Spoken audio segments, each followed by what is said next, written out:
The conference room at Naval Air Station Oceana fell into a deadly silence as Captain Bradley Harper's fist slammed against the steel briefing table. Coffee cups rattled, and 37 of the Navy's most elite fighter pilots froze in their seats like deer caught in headlights. "You're nothing but a backup, Reynolds," Harper growled, his voice echoing off the sterile walls. "A checkbox for diversity quotas. Nothing more." Lieutenant Jessica Reynolds stood near the back of the room, her flight suit hanging slightly loose on her 5'6" frame. Her auburn hair was pulled into the same regulation bun she'd worn for 5 years, and the harsh fluorescent lighting cast deep shadows across her face, a face that had grown pale and unreadable through countless sleepless nights. Nobody spoke, nobody defended her. But Jessica didn't flinch. She couldn't afford to, because 3 years ago, during a classified mission over hostile territory, her FA-18 had landed without a single audio log intact. The 2 officers who had once called her "quota girl" on that mission were never seen again. She had never raised her voice about what really happened that day. She had never filed a complaint. She had simply waited, and now she was done waiting. The morning sun painted Virginia Beach in brilliant shades of gold and crimson as Jessica drove her weathered Honda Civic through the base gates.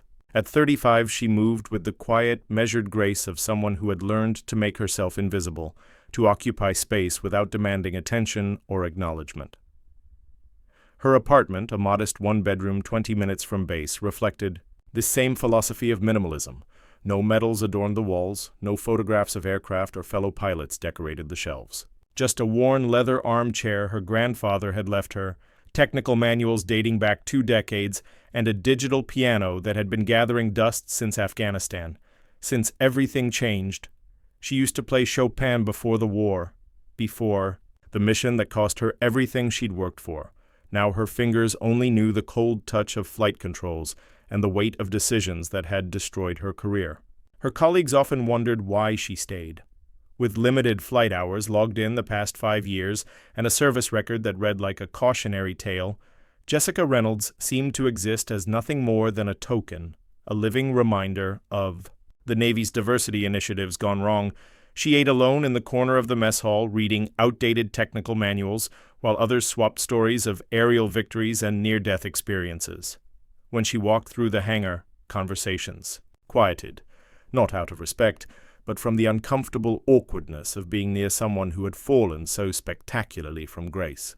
Lieutenant Marcus Rodriguez, with his perfectly pressed uniform and 3 distinguished flying crosses, often remarked within earshot, "She's here because they need a woman in the squadron." Political correctness at its finest. Real pilots earn their wings through courage, not quotas. Yet something lived behind those green eyes that contradicted every assumption. When Jessica looked at an FA-18 Super Hornet, she didn't see mere machinery. She saw physics in motion, understood every rivet and wire, every system and backup. System. While others flew by instinct and trained responses, Jessica flew by mathematics and prophecy, seeing patterns in air currents that others couldn't perceive, predicting mechanical failures before they whispered their first warnings. She arrived 2 hours before anyone else each morning, not to impress, but to study.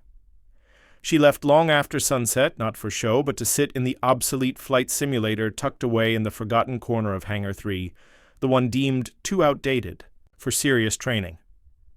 "Why do you even bother?" Ensign Davis had asked one night, finding her there at midnight running her 437th simulation of catastrophic engine failure. Jessica had looked up from the controls, sweat beading on her forehead. Despite the hangar's chill, "Everyone needs a purpose," she had replied quietly, then returned to her task, fingers dancing across switches and throttles, with the muscle memory of someone who had done this 10,000 times before.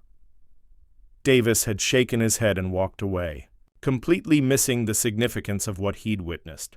In that forgotten simulator, Jessica wasn't practicing routine flights. She was solving impossible problems, developing recovery procedures for scenarios the Navy's official manuals deemed unrecoverable. What he didn't know, what none of them knew, was that Jessica Reynolds was preparing for something. She had learned patience the hard way, learned that sometimes the greatest battles aren't fought with words or fists, but with quiet competence that speaks louder than any argument ever could. The question wasn't whether she belonged there. The question was whether they deserved what she was about to show them. 5 years earlier, the Hindu Kush Mountains had carved jagged shadows across the Afghan landscape as Lieutenant Junior Grade Jessica Reynolds guided her FA-18 Super Hornet through hostile airspace. At 30, she'd already become a legend among the fighter community, though she wore that title with the same quiet grace she would later bring to her disgrace. They called her Angel, not for any gentleness of spirit, but for the supernatural way she seemed to dance with death and emerge untouched, 500 combat hours before her 30th birthday. 3 nominations for the Distinguished Flying Cross, a classified incident where she had landed a Hornet with no hydraulics and half a wing shot off, using techniques that would later be studied at Top Gun but never officially acknowledged. "Angel, you're leading Alpha Formation today," Commander Harrison's voice had crackled through the secured communications channel. The mission briefing had been thorough, as they always were. Intelligence indicated a high-value target moving through the valley below, concealed within what appeared to be civilian traffic. Rules of engagement are weapons-free once you confirm the target. Intel shows heavy anti-aircraft presence, so keep your altitude until the strike. Jessica's heads-up display painted the world in shades of green and death through her targeting. She watched the convoy snake through the mountain pass. 3 vehicles. Intel said the middle one carried Ahmad Rashidi, architect of 7 suicide bombings that had killed dozens of American soldiers. Her wingman, Lieutenant Marcus Thompson, flew steady on her right.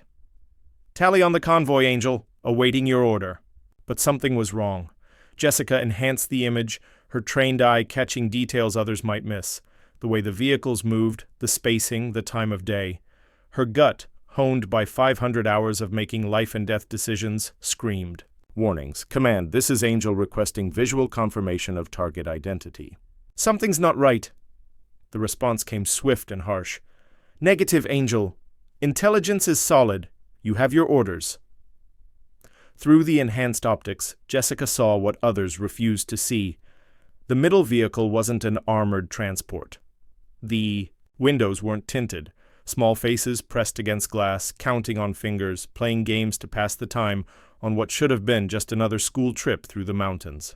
"Sir, I have visual confirmation of civilians. Children, sir. This is a school transport." The radio silence lasted 3 heartbeats. Then Commander Harrison's voice, colder than the air at 25,000 feet. "Lieutenant Reynolds, intelligence confirms. Hostile target. You will execute as ordered or face immediate court-martial for dereliction of duty." Time crystallized. Jessica could see her future spreading before her in 2 distinct paths. Follow orders, release ordnance, go home a hero. With another commendation, or trust what her eyes told her, save those children, and lose everything she had worked for since she was 17 years old. She keyed her radio one last time. "Tango Flight, this is Angel. Abort mission. I say again, abort mission. Return to base." The aftermath came swift as a desert storm. Within hours, Jessica stood before a military tribunal, her wings metaphorically clipped before they could physically take them. She refused to reveal how she had known, refused to throw blame on faulty intelligence, refused to make excuses. The full truth would have exposed a Pakistani intelligence asset, a reformed terrorist whose own child had been on that bus and who had risked everything to send a coded warning. Jessica took the fall alone, protecting sources and methods, protecting the 12 children who would grow up because she chose conscience over career. The dishonorable discharge had been commuted to demotion and reassignment, thanks to a few silent supporters in the Pentagon who knew the truth but couldn't speak it. But in the court of military opinion, she was guilty. Angel became Coward Reynolds, the pilot who had lost her nerve, who had endangered a critical mission because she couldn't handle the hard choices of war. The night before leaving Afghanistan, Marcus had come to her quarters. "Why didn't you tell them about the intercept, about the warning?" Jessica had stared at the bare walls, already stripped of commendations and photographs. "Because then, they'd know our intelligence network was compromised. More lives would be at risk. Better one career than a dozen assets." He had pressed something into her hand, a challenge coin unlike any official issue. "From those who know the truth, we won't forget." Engraved on one side were the words, "Guardian Angel." On the other, 12 small stars. Now present day crashed back as Captain Harper strutted through the briefing room, his chest heavy with ribbons that spoke of a career built on following orders without question. Operation Stormwind would be the largest naval aviation exercise of the year. 12 FA-18 Super Hornets, demonstrating American air superiority for Allied observers and potential adversaries alike. Jessica sat in the back row in the section reserved for support staff and what Harper privately called the charity cases. "Reynolds," his voice cut through the pre-brief chatter, "since you're so fond of second-guessing orders, you'll handle ground support, radio checks and weather updates." The laughter rippled through the room like a cruel wave. Radio checks were intern work, the kind of task given to first-year academy students. Lieutenant Rodriguez added his voice to the mockery. "Maybe she can make coffee, too. Finally contribute something useful to the squadron." More laughter. Jessica stood slowly, with the dignity of someone who had learned that reacting only fed the fire. "I'll handle radio checks, sir." Harper's eyes glittered with malicious joy. "Oh, she speaks. Thought you'd gone mute after your little breakdown. In Afghanistan, tell me, Reynolds, do you still see phantom school buses in your dreams?" The cruelty spread like infection through the squadron, but Jessica had learned something important in 5 years of humiliation. Sometimes the most powerful response to cruelty is preparation, and she had been preparing for a very long time. The harassment reached its crescendo in the weeks leading up to Operation Stormwind. Jessica found herself assigned to special duties that had nothing to do with aviation. Cleaning the ready room after each briefing, taking inventory of outdated equipment, and filing reports that nobody would ever read. In the hangar, her flight suit would mysteriously disappear from her locker, forcing her to wear ill-fitting spares that made her look like a child playing dress-up. Her name was erased from the flight roster and replaced with "diversity hire" in someone's careful handwriting. Technical readouts she submitted were tossed in the trash unread. Master Chief Petty Officer Williams, the senior enlisted man responsible for aircraft maintenance, took particular pleasure in her humiliation. "Can't trust someone who cracks under pressure," he would announce whenever she entered the hangar. "Especially a woman trying to play pilot. Should have stayed in transport. Aircraft where being competent matters less than filling quotas." One afternoon, as Jessica performed pre-flight checks on a backup aircraft that would never fly, Petty Officer Jackson and 5 other maintenance crew members surrounded her. "Checking systems on a bird you'll never fly?" Jackson sneered. "That's pathetic, even for you." Jessica continued her inspection, marking off items on her clipboard with mechanical precision. "Just doing my job." Jackson knocked the clipboard from her hands, sending it skittering across the oil-stained concrete. Your job is being a living reminder of what happens when women think they belong in combat aviation." Technical Sergeant Brooks, a man who had never seen combat but wore his stateside service like a badge of honor, shoved her shoulder. "Pick it up." Jessica bent to retrieve the clipboard. Brooks kicked it further away. "I said pick it up, Reynolds. Or has cowardice made you deaf too?" She retrieved the board and stood, meeting his eyes with a calm that only enraged him further. "Is there anything else, Sergeant?" His face flushed red. "I'm talking to you, Reynolds. Show some backbone." Jessica's voice remained steady. "Would that change your mind about me, Sergeant?" His face twisted with contempt. "Nothing will change. The fact that you're a coward and a disgrace to the uniform." That evening, Jessica sat in her car outside her apartment building, engine running, transfer request on the passenger seat. San Diego, a desk job, no more flying, no more daily humiliation, no more pretending that she could endure the constant reminder of what she had lost. The radio droned about tomorrow's exercise, how 12 of America's finest pilots would demonstrate the superiority of naval aviation. She turned it off and climbed the stairs to her empty apartment. The refrigerator contained week-old takeout and loneliness. This was the life of someone who had already given up, who went through motions without meaning. As she prepared to sign the transfer request, her phone buzzed. Unknown number, probably spam. But she opened it anyway, and her breath caught. A photograph filled the screen. 12 children standing before a newly built school in Afghanistan holding a handmade banner that read in carefully practiced English, "Thank you, guardian angel." Jessica stared at the image until her vision blurred. The tears she had not allowed herself in 5 years finally came, silent and healing. She opened her desk drawer with trembling hands and withdrew the challenge coin Marcus had given her. 12 stars caught the lamplight. On the back, coordinates she knew by heart, the exact location where she had chosen conscience over career. A slip of paper fell out, Marcus's handwriting faded but legible. They lived because you stood alone. Stand again when the time comes. Jessica looked at herself in the mirror. The woman who had been Angel was gone, buried under 5 years of shame and silence. But the pilot remained, the one who could see patterns others missed, who could solve problems others deemed impossible. She tore the transfer request in half, then quarters, then eighths. Opening her laptop, she accessed the weather monitoring system she had studied every night for 2 years. A small anomaly in tomorrow's forecast caught her attention, insignificant to most, but to someone who had flown 500 combat hours, who understood the marriage of machine and meteorology, it whispered danger. "Wind shear," she breathed. "They don't see it coming." She compiled an anonymous report about the weather anomaly and sent it to the tower control center. Like every other warning she had submitted anonymously over the years, it would likely be ignored.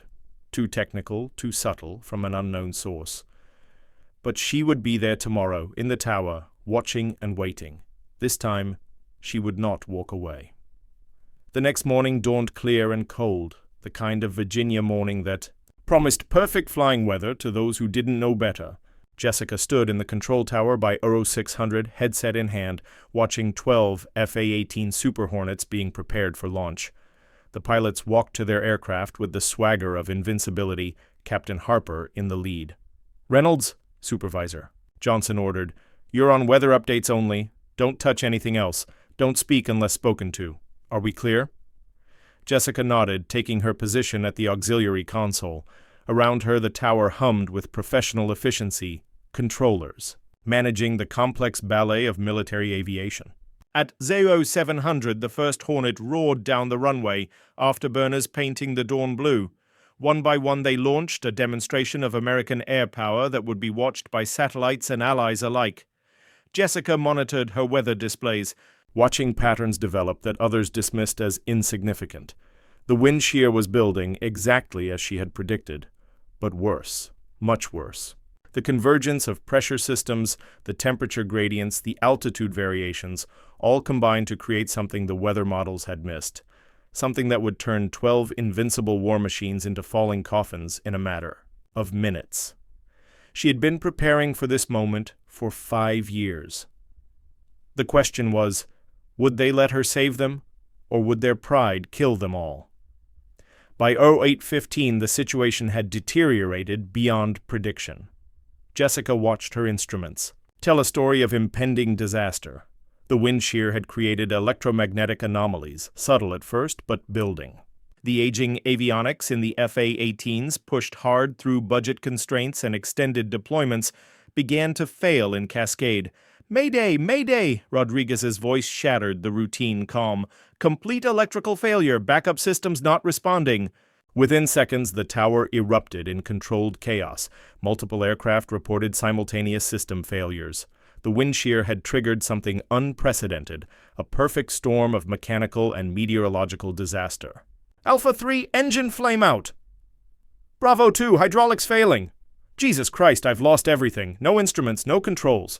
Jessica stepped toward the master console, but Supervisor Johnson blocked her path. "Stay back, Reynolds. This is for real pilots." She looked him dead in the eye. "Sir, I can help them." His face twisted with contempt. "You've helped enough in your career. Stand down." The main display showed 12 aircraft in various stages of catastrophic failure.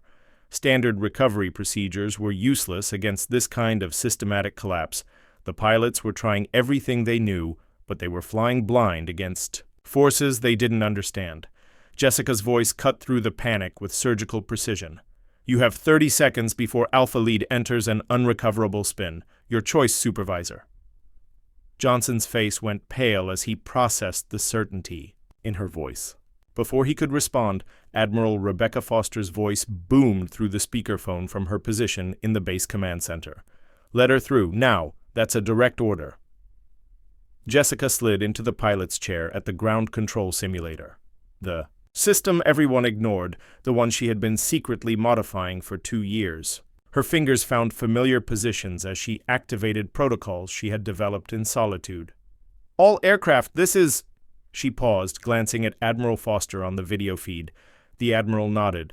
"Go ahead, Lieutenant. Bring them home." Jessica keyed the emergency frequency. "All aircraft, this is Angel. Switch to emergency frequency 132.5 and execute Protocol 77 Alpha immediately." The silence lasted 2 heartbeats before Rodriguez's shocked voice responded. "Angel, that's impossible. You're not—" Sarah's tone brooked no argument. "Less talk, more flying, Rico. 77 Alpha now. Trust me." The pilots reacted with trained instinct, switching to the emergency frequency and initiating a protocol that existed in no official manual. Protocol 77 Alpha was Jessica's creation, developed through 437 simulations of catastrophic failure, refined through countless hours in the Forgotten Simulator. It was the culmination of everything she had learned about flying beyond the edge of disaster. Only one person in the Navy knew its full parameters, the pilot who had survived 37 equipment failures in combat and never lost an aircraft. The pilot they had buried under shame and silence. Jessica's fingers danced across the controls with the muscle memory of 10,000 hours. She wasn't directing the pilots, she was flying with them, through them, her mind calculating 12 different disaster scenarios simultaneously. The ground control simulator had been her laboratory, and now it became her instrument of salvation. "Alpha lead, bank left 15 degrees, mark, level out, reduce throttle to 40%. You're in a pocket of stable air for the next 18 seconds. Bravo 2, emergency blow on hydraulics. Prepare for manual reversion. You'll have about 60% control authority." Her voice remained surgeon calm as she threaded each aircraft through invisible passages in the chaotic sky. Around her, the tower had gone silent, except for the whisper of someone saying, "She's flying all 12 planes at once. How is that possible?" Captain Harper burst through the tower door. "What the hell is she doing to my pilots?" Admiral Foster's voice cut him off cold. "She's saving them, Captain. Now shut up and let her work." Jessica used the wind shear itself as a tool rather than a threat, converting deadly energy into usable lift, trading altitude for airspeed in calculations too. Complex for conscious thought. These were techniques born from 500 hours of combat flying, refined through 5 years of solitary study. Techniques she had never shared because no one had thought to ask the disgraced pilot what she knew. One by one, she guided each crippled aircraft through the maze of failing systems and hostile weather. Sweat beaded on her forehead, but her hands remained steady, her voice never wavering. The final aircraft, Harper's Hornet, had suffered complete engine failure. Both turbines dead, electrical systems fried, a $32 million coffin falling from the sky. "Captain Harper," Jessica said with clinical detachment, "you have 2 options. Eject and lose the aircraft, or trust me to bring you home." The pause stretched like eternity before Harper's voice, stripped of all arrogance, whispered through static. "I trust you, Angel. Tell me what to do." For the first time in 5 years, Jessica allowed herself a small smile. "Good. Kill all electronics. We're going full manual. Remember your glider training from flight school? Time to use it." What happened next would be talked about in pilot-ready rooms for decades to come. Jessica had 15 minutes to guide Harper through the impossible, a dead-stick landing in a fully loaded FA-18 Super Hornet.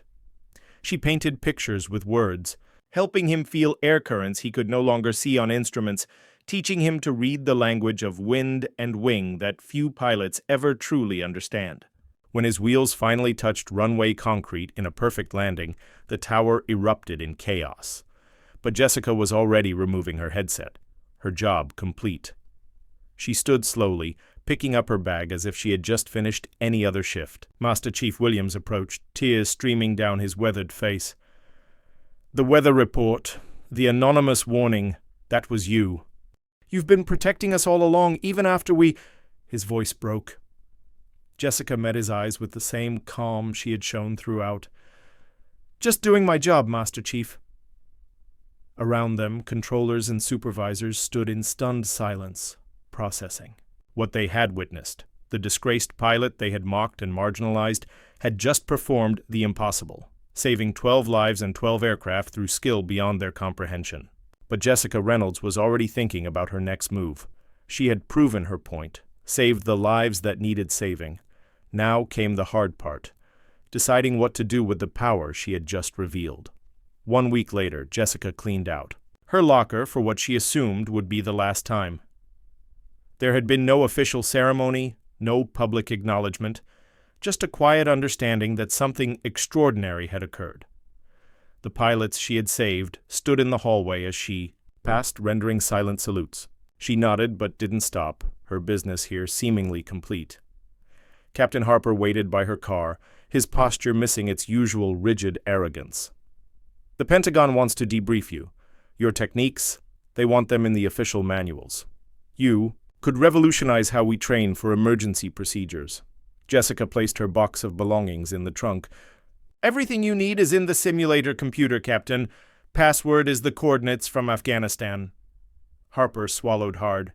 "Why share them now, after everything we did to you?" She looked at him with eyes that held no anger, only understanding. "Because 12 pilots went home to their families today. That's all that matters." He struggled with words unusual to him. "I was wrong about you, Reynolds. We all were. I'm sorry." "No, Captain. You were exactly what I needed. Your anger, the squadron's contempt, it kept me invisible. Invisible people can do invisible work. Sometimes that's where we're needed most." Harper pulled an envelope from his pocket. "The Navy wants to reinstate your rank. Full honors, public. Vindication. You've earned it." Jessica shook her head gently. "Some battles are won not with power, but with dignity, Captain. I have everything I need."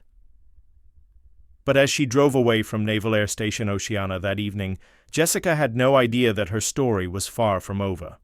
Word of what had happened was spreading, through channels she couldn't control, reaching people who had been waiting years for proof of what they already knew. 3 days later, her phone rang. Unknown number, but this time she recognized the voice immediately. "Angel, it's Marcus. Marcus Thompson. We need to talk." They met at a small diner in Norfolk, away from military bases and prying eyes. Marcus looked older, wearing civilian clothes that couldn't quite hide his military bearing. "I heard about Stormwind," he said, sliding into the booth across from her. 12 aircraft, simultaneous failures, dead stick landing.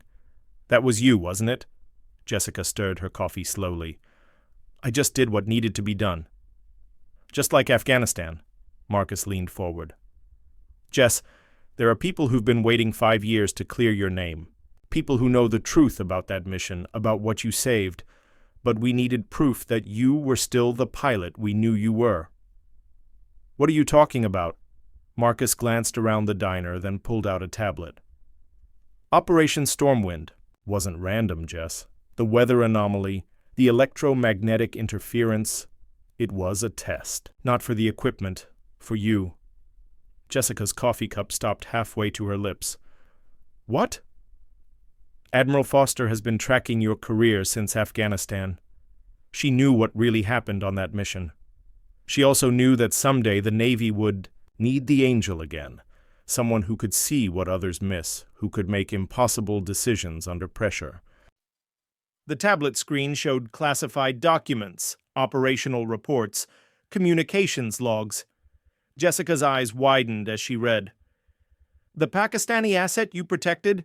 His intelligence prevented 17 terrorist attacks over the past 5 years. 17. The children you saved? 3 of them are now studying engineering in American universities on scholarships funded by a foundation that officially doesn't exist." Marcus turned to another page. "The techniques you developed in that simulator?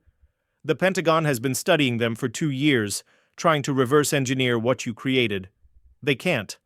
The protocols only work for someone with your specific combination of combat experience and mathematical intuition." Jessica set down her coffee cup with trembling hands. "Why are you telling me this?" "Because tomorrow you're going to receive a call from the Secretary of Defense. There's a situation developing in the South Pacific. Chinese forces are conducting exercises that look a lot like preparation for something bigger. We need pilots who can think outside the box, who can make the hard calls when the book doesn't have answers." "I'm done with that life, Marcus. I'm going to Montana to teach kids who've been written off by the system," Marcus finished. "I know, and that's exactly why we need you. You understand what it means to be counted out, to have everyone think you're finished. The pilots we're facing won't expect someone like you. They'll see the records, the demotion, the disgrace. They won't see the angel."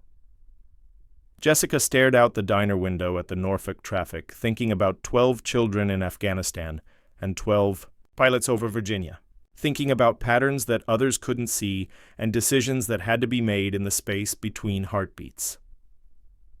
"What kind of situation?" she asked quietly. Marcus smiled, the first genuine smile she'd seen from him in 5 years. "The kind where conventional tactics won't work, where someone needs to see the invisible solution, where the Navy needs its guardian angel." That night, Jessica sat in her empty apartment looking at the challenge coin Marcus had given her years ago. 12 stars caught the lamplight, and she thought about choices, the ones that had cost her everything, and the ones that had saved lives others would never know about. Her phone sat on the table, waiting for tomorrow's call. She thought about Montana, about teaching troubled kids to fly. She thought about patterns in the sky that only she could see, about impossible problems that had solutions if you knew how to look. Some people got second chances. Others had to create their own. The question was she ready to be angel again? The call came at 06:30 the next morning, just as Marcus had predicted. Jessica was already awake, having spent the night staring at the ceiling and thinking about choices. "Lieutenant Reynolds, this is Admiral Patricia Kane, speaking on behalf of the Secretary of Defense. We need to talk." 2 hours later, Jessica found herself in a secure conference room at Naval Station Norfolk, facing 3 admirals and a civilian she didn't recognize, but whose bearing screamed, "Pentagon." Admiral Kane, a woman in her 50s with steel gray hair and eyes that had seen too many wars, got straight to the point. 6 days ago, a Chinese submarine was detected in international waters near Guam. Yesterday, it vanished, completely. No sonar contact, no satellite imagery, nothing. The civilian, who introduced himself only as Mr. Allen, activated a wall display showing satellite imagery of the Western Pacific. Chinese naval exercises have increased 300% in the past month. Their submarine technology has advanced significantly, but not enough to explain this disappearance. Admiral Foster, the same woman who had ordered Jessica into the simulator chair a week ago, leaned forward. "Unless they've developed stealth technology we don't understand, which means we need someone who can find patterns others miss." Jessica studied the display. "What does this have to do with aviation?" Kane smiled grimly. "The submarine wasn't alone. Intelligence suggests it was coordinating with aerial assets, drones, maybe manned aircraft, something our current tracking systems can't detect." "You want me to find invisible aircraft?" "We want you to do what you did 5 years ago in Afghanistan," Allen said quietly. See what others miss. Make the call that saves lives."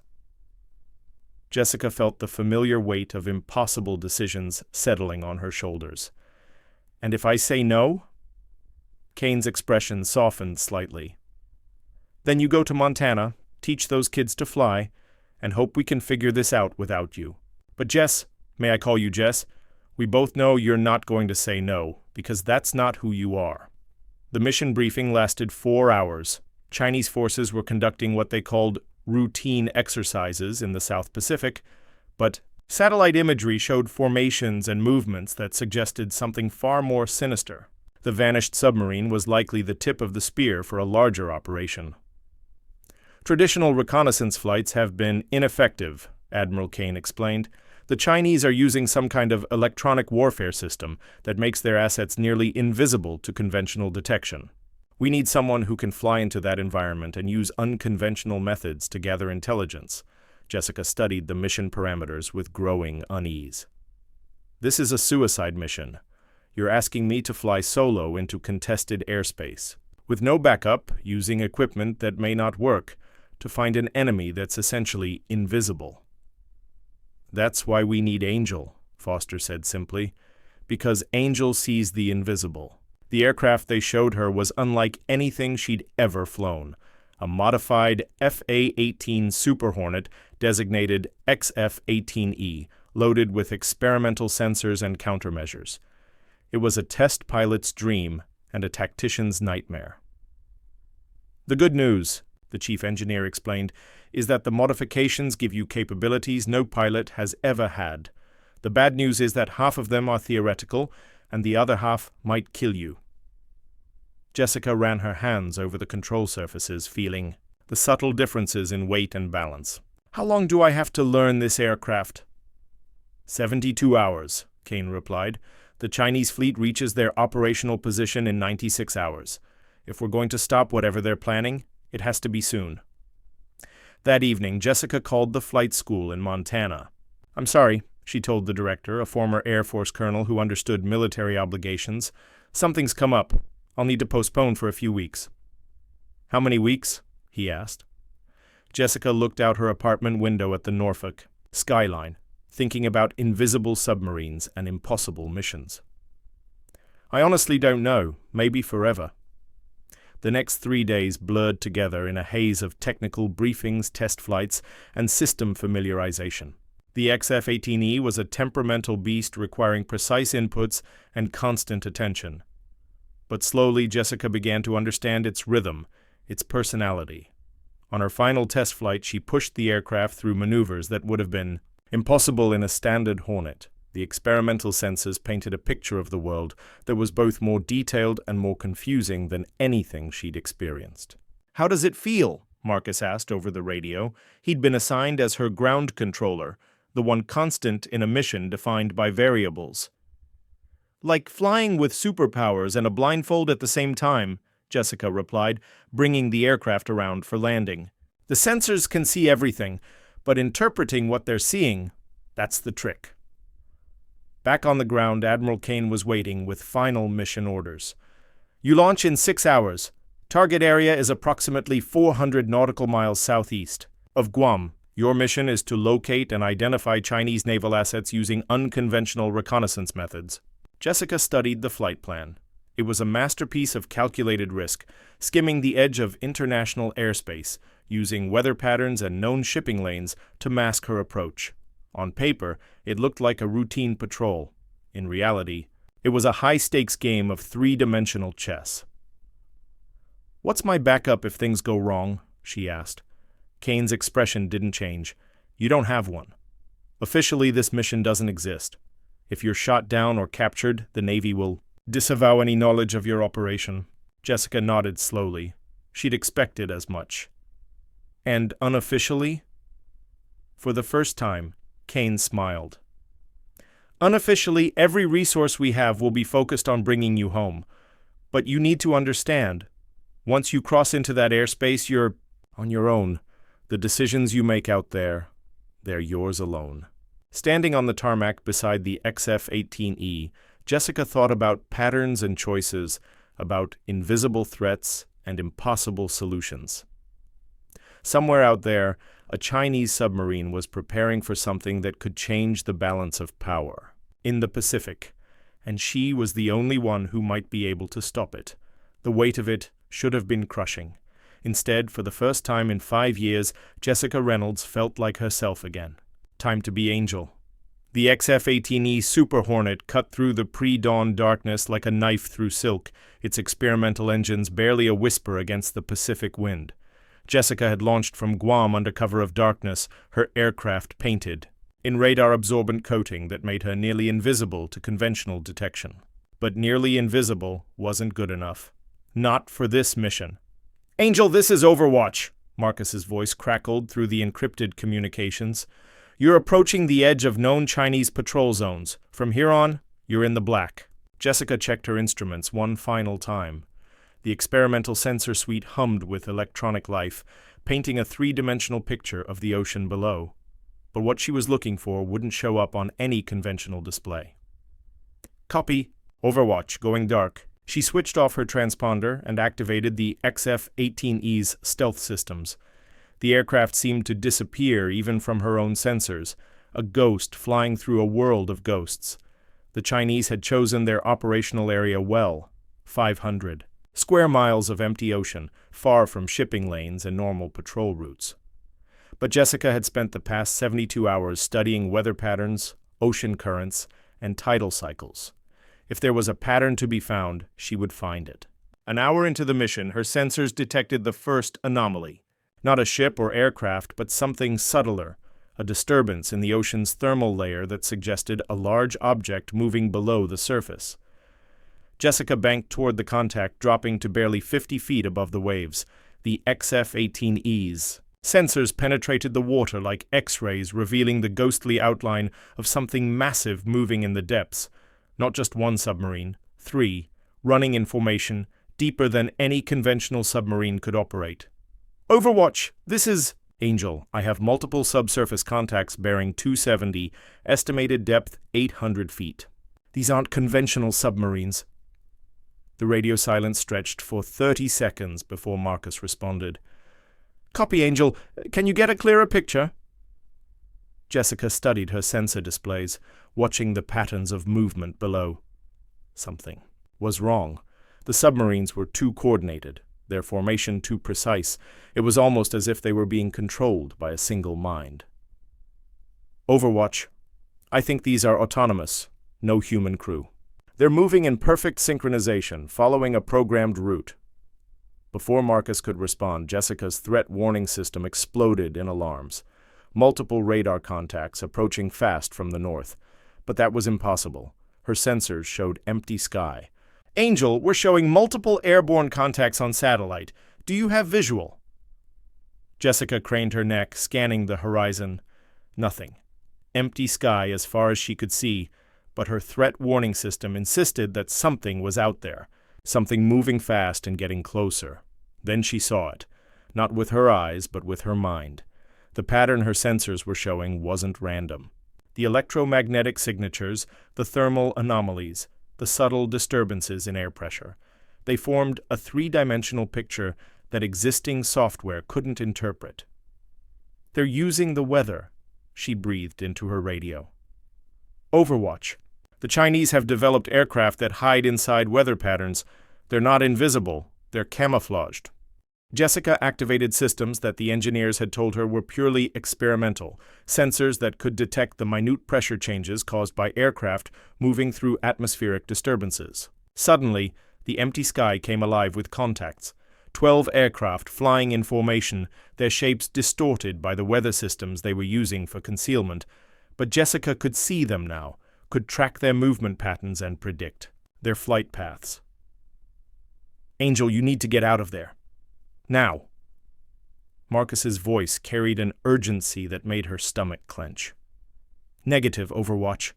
I need to see what they're protecting. Jessica pushed the XF-18E toward the center of the Chinese formation, using her own weather reading skills to mask her approach. She was flying by instinct now, following patterns only she could see, threading through invisible corridors between the hostile aircraft. What she found at the center of the formation made her blood run cold. A massive aircraft, larger than anything in the American inventory, hanging motionless in the sky like a mechanical storm cloud. It wasn't flying. It was floating, suspended. By technology that shouldn't exist. But that wasn't the worst part. The worst part was what it was doing. Overwatch, I have visual on the primary target. It's some kind of command and control platform, and it's jamming everything. Our satellites, our communications, our GPS systems. This whole operation isn't about invasion. It's about creating a dead zone where our technology doesn't work. Jessica watched in horrified fascination as the floating command ship extended mechanical arms toward the ocean surface. Where they touched the water, the sea itself seemed to change, taking on an oily, unnatural sheen. They're not just jamming. Our electronics, she reported. They're doing something to the water, some kind of chemical agent. Suddenly, the radio came alive with panicked voices from Guam. Base communications were failing, radar systems were going offline, and the early warning networks that protected the Pacific Fleet were going dark, one by one. Jessica realized with crystal clarity what was happening. The Chinese weren't planning an invasion, they were creating conditions for one. By the time American forces could respond to the real threat, their technology would be useless, their communications severed, their defensive systems blind. "Angel, you need to return to base immediately," Marcus ordered. "We're losing contact with—" His voice cut out, replaced by static.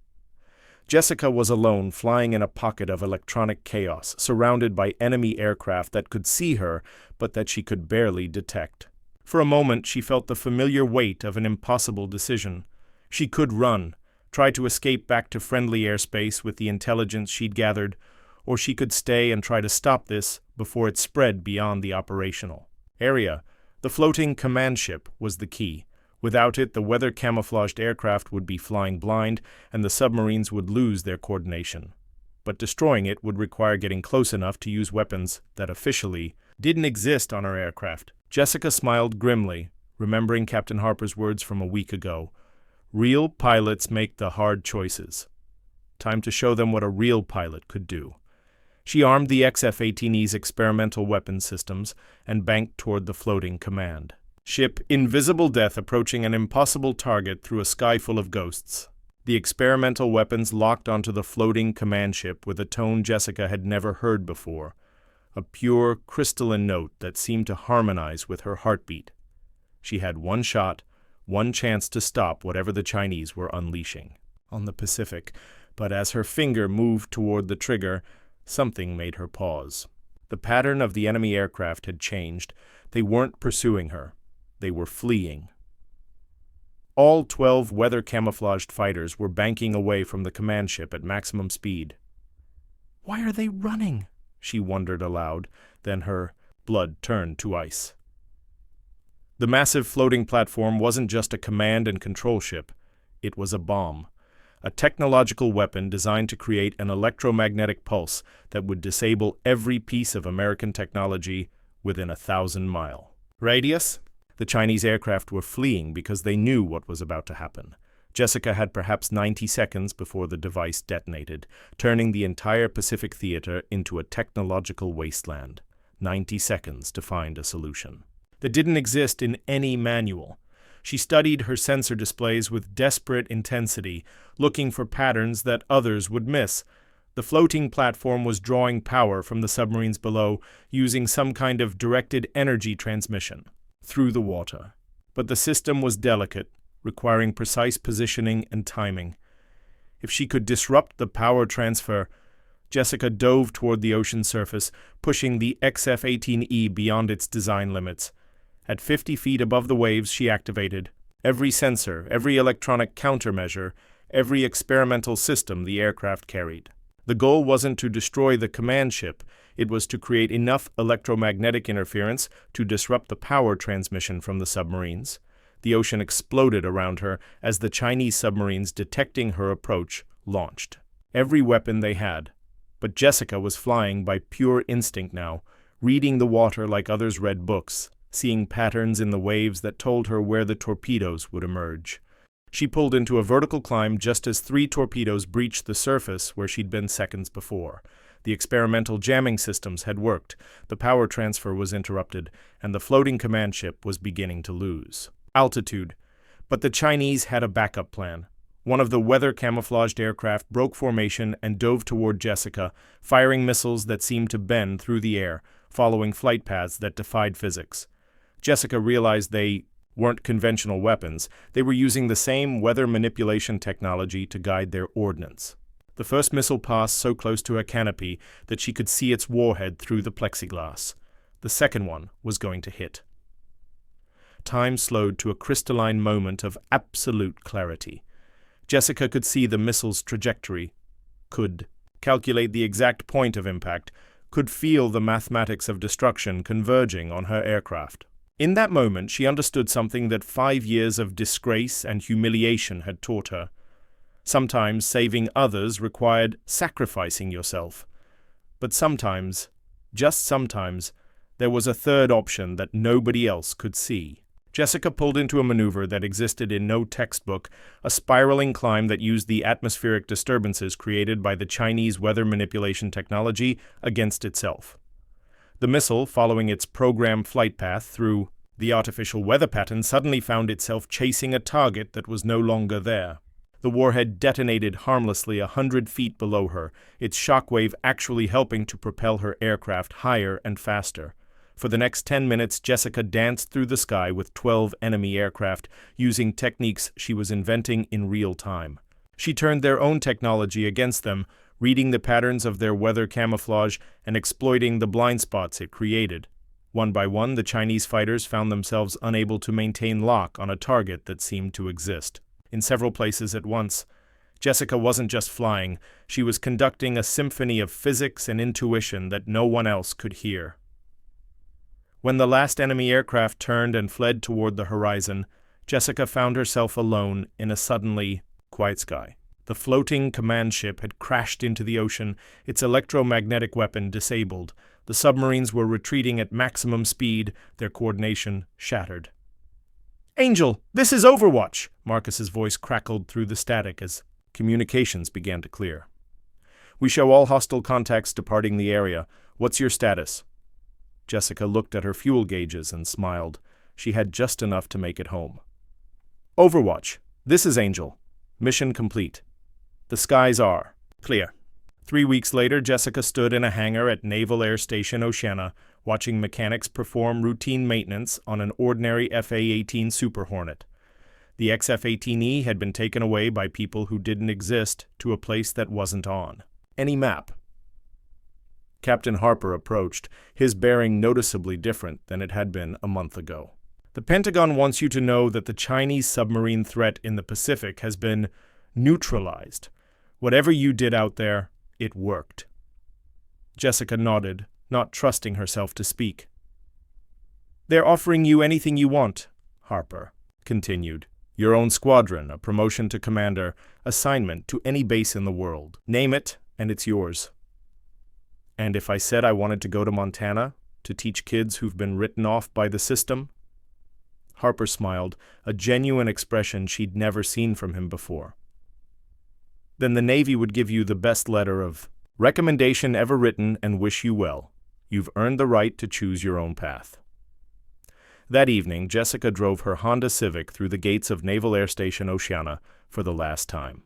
In her rearview mirror, she could see the control tower where she had saved 12 lives, the hangar where she had endured years of humiliation, the runway where she had learned to fly invisible. Her phone buzzed with a text message from Marcus. "The kids in Montana are lucky to get you, but if you ever want to be Angel again, just call." Jessica smiled and kept driving. She had spent 5 years learning that sometimes the most powerful response to cruelty was competence.